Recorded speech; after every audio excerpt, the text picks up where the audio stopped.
The Deputy Prime Minister slams the New York Times for its article about the Bahamas' immigration policy. A man shot and killed in the East Street South area on the eve of his 27th birthday. The tourism minister hits back at Carnival criticisms from the opposition. And the company responsible for the landfill says it's taking steps to reduce dump fires. We've got those stories and more coming up tonight. I'm Dana Smith, and NB12 starts right now.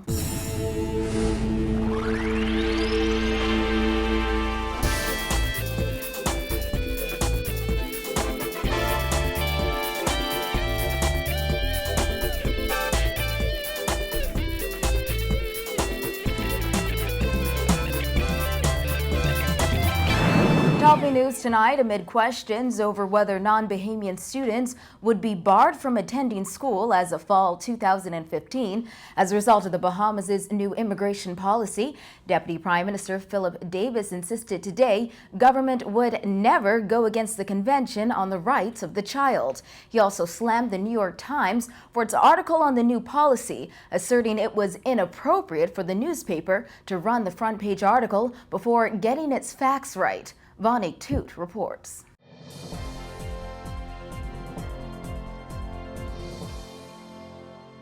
Deputy Prime Minister Philip Davis is defending the controversial immigration policy against what he called the misrepresentation of our laws by reputable newspaper New York Times. He says it is senseless to print a story without checking the facts, and also defended the new rules that relate to children.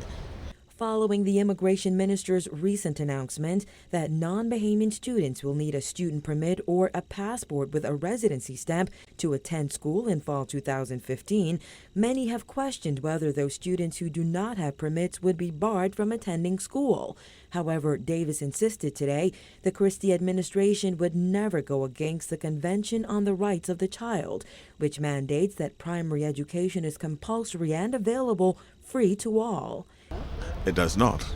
All that is being required, as all other jurisdictions require, is that if you are not of the nationality of that jurisdiction, there has to be some documentation of your presence in that jurisdiction, and that is all being required.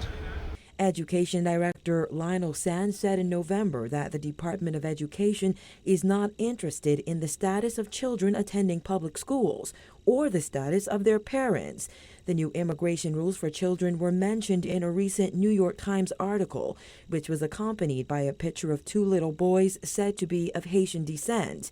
Davis acknowledged that the negative international attention the policy has received could hurt this country's reputation, adding the Bahamas must set the record straight on this issue. Any adverse commentary on a country will have its consequences.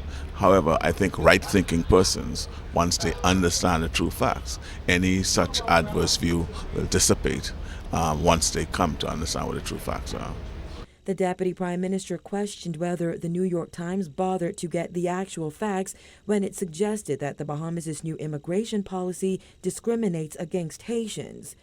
Why they continue to misrepresent what our laws are and to misrepresent how we apply our law is a matter and a question for them, I think. But it is inappropriate, I think, for well-known, reputed newspapers to not at least have the facts right before they opine on any conduct of our government. Among other things, the policy requires all non-Bahamians to have evidence that they have permission to live and work in the Bahamas. However, Davis says the newspaper isn't even trying to understand the government's true position on illegal immigrants. There seems to be a concerted effort not to try to understand the true position. The fact of the matter is that if a person is born in the Bahamas, that does not give them automatic citizenry. There's a process. Reporting for NB12, I'm Vonnie Toot. A man was shot and killed outside a home on New Hope Road this morning on the eve of his 27th birthday, and 2 years after relatives say he was released from prison. Superintendent Bernard Bonamy says the man was sitting on a wall and talking on his cell phone off East Street South around 9:30 when a gunman walked up to him and shot him multiple times. He was pronounced dead at the scene. Relatives identified him as 26-year-old Torino Tucker. His sister-in-law, Kimmy Delva, says though he had a troubled past, Turner turned his life around after his release from prison. I must say, he used to be in trouble and everything. But since he came out, he has been trying to make a change for his life, and I've seen it. Because like every time I come here, he always home. And I just had a baby, and that's his heartstring. So if he had to stay home to watch that baby, he was coming here. Tucker lived a few houses down from where he was shot. Family members consoled his crying mother as police conducted preliminary investigations. Delva says her brother-in-law wasn't perfect, but he was trying. To see where he come from to where he is now, you ain't expecting it. And he ain't expected right now. Maybe when he had just come out of jail or whatever, but right now, it ain't something that we expected. The motive behind this morning's murder is unclear. However, Bonamy says the shooter was wearing short blue jeans and a gray hooded sweatshirt. He urged anyone with information to contact police at 919 or 328-TIPS. Prime Minister Perry Christie says local bank loans and the resulting salary deductions are ruining lives and creating modern-day slaves out of Bahamians.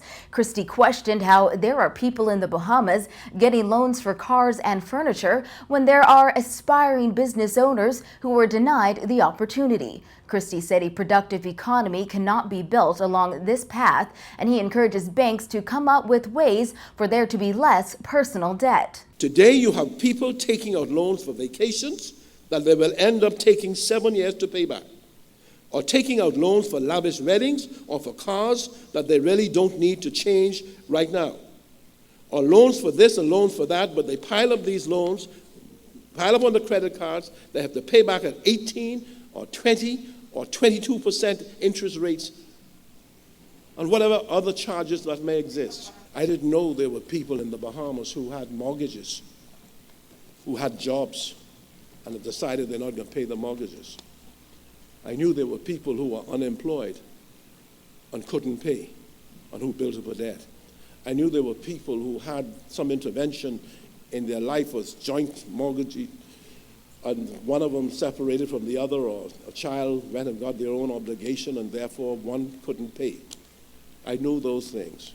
Christie said to some extent banks are to blame as well as borrowers. And I hate to have to say it, but banks and other lenders are complicit in this too. Cajoling and sweet-talking customers to take out loans for things they really don't need, but certainly can't afford in the long run. Christie was addressing attendees of Royal Fidelity's Bahamas Economic Outlook. The Prime Minister said hopefully government can collaborate with banks for a Consumer Lending Act, which he said has been promised by successive administrations. Christie said for starters, the number of salary reductions that can be made should be limited. We need to take steps to encourage saving and to lessen the appetite for personal debt. And the banks can take the lead in encouraging more responsible lending too, and in refraining from charging excessive interest rates. Hopefully, we can collaborate on a new Consumer Lending Act promised by successive administrations. Tourism Minister Obi Wilchcombe is hitting back at remarks made by opposition leader Dr. Hubert Minnis about the upcoming Junkanoo Carnival. The F&M leader has said his party doesn't agree with the Christie administration's festival idea. Well, Wilchcombe called Minnis's remarks narrow and said it appears Minnis's aim is to divide the nation. Kyle Joaquin reports. Opposition leader Dr. Hubert Minnis is just the latest in a crew of Carnival critics voicing their opinions against the new Bahamas Junkanoo Carnival event. However, Tourism Minister Obi Wilchcombe pretty much dismissed those comments, calling them narrow. He said it seems as though since Minnis became opposition leader, all he's been doing was saying no to everything. It appears as though the disagreements with the first ever Bahamas Junkanoo Carnival won't stop coming. Opposition leader Dr. Hubert Minnis recently told the Nassau Guardian that the Free National Movement doesn't agree with the new festival. We asked Tourism Minister Obi Wilchcombe how he felt about Minnis's comments. I think that's rather narrow perspective. I think as leader of the opposition, he would be better off if he would find ways to unite the country and stop from being a member of the group that wishes to divide the country. He says no to almost everything, and only if the wind is blowing in a particular direction when he says say yes. Wilchcombe said the key thing about leadership is that it requires you to do just that, lead. According to Wilchcombe, all Minnis has been doing in his capacity as opposition leader is saying no to everything. The truth is, in the form of leadership we're seeing is no, no, no, no, no, negative, negative, negative, and that feeds. And we need a country that if you want to improve upon something, have a difficulty with something, express your views, and ensure that it is enlightening, not always to suggest that something is being done or being done in a nefarious way that works against the Bahamian people. Prime Minister Christie recently said he wants to bring both Ed Fields and Freddie Munnings Jr. back to the Festival Commission. The two resigned last week amid talks of political interference and a lack of communication. Wilchcombe says he welcomes the idea of having both men back on board. I think it's a good idea. They were the ones who got it going, and they contributed tremendously to making it a success and causing us to have the doors open that open now and bringing a tremendous amount of ideas to the table. We're one country, and we have a limited number of people.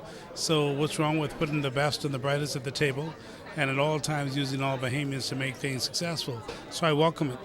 And as for reports of pop star Rihanna coming down as the main act for a Carnival concert, we're talking with some individuals who are connected to celebrities such as Rihanna, who have offered us the possibility of one of the major stars, and we're looking at it. But of course, all the conditions must be correct. With the Junkanoo Carnival event set to take place in early May, Wilchcombe said what they're doing now is ensuring local entrepreneurship and that their marketing is effective globally to get tourists to come. Festival Commission President Paul Major last week told NB12 that so far around $500,000 has been spent on marketing.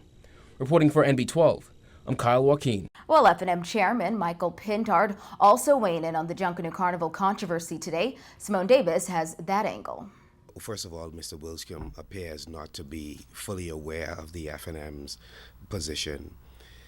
And unfortunately, he is seeking to give us advice that the PLP never took in terms of critiquing the government's position. When in opposition, the PLP took every opportunity to oppose legislation, policies, and programs introduced by the government, and in many cases gave no reasonable explanation or list of recommendations that could be helpful to the government. Pintard said Wilchcombe is not fully aware of the F&M's position to criticize the government, and the PLP is giving advice to the F&M that it never accepted while in opposition. The F&M chairman was referring to Wilchcombe's comments that Minnis should understand his role under the Westminster model, which Wilchcombe said is to assist in governance with the understanding that subsequent to the period of time that the government serves, you will again fight an election.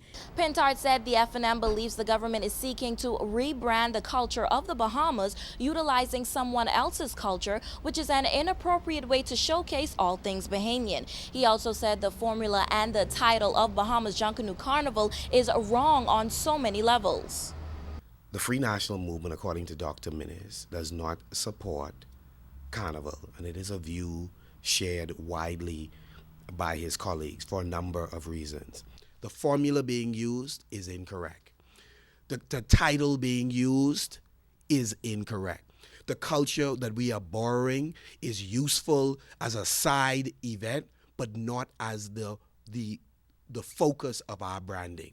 So this is wrong on multiple levels. Pintard also responded to Wilchcombe's suggestion that the F&M stance on Carnival is an example of a constant effort to divide the Bahamas. He said he thinks that is a nonsensical statement and an attempt to deflect from the issue at hand. It's a nonsensical statement. Mr. Wilchcombe is a part of a political that never stopped campaigning after the last general election. It's yet another attempt to deflect from the main discussion. Let's have a real discussion. And the real discussion is whether or not they are in the business of promoting Bahamian culture, and I think the answer is no. When asked should the F&M regain power in the next general election, would the party discontinue Carnival in the Bahamas and focus solely on Junkanoo? Pintard suggested that the party would not discontinue Carnival, however it would change the formula and strategy to highlight only Bahamian culture. We would find the correct formula to showcase the best we have in the Bahamas to attract international attention. And we have had good success in doing that in some respects. So our focus is not going to be to plan a single event, even if it's spread among several days, where we are branding the Bahamas with somebody else's culture. We would invite the world to see and experience our culture. Showplace Bahamas, where the best and the brightest of the Bahamian culture is put on display, where the most influential from around the world have an opportunity to see and experience what our people can produce. Reporting for NB12, I'm Simone Davis.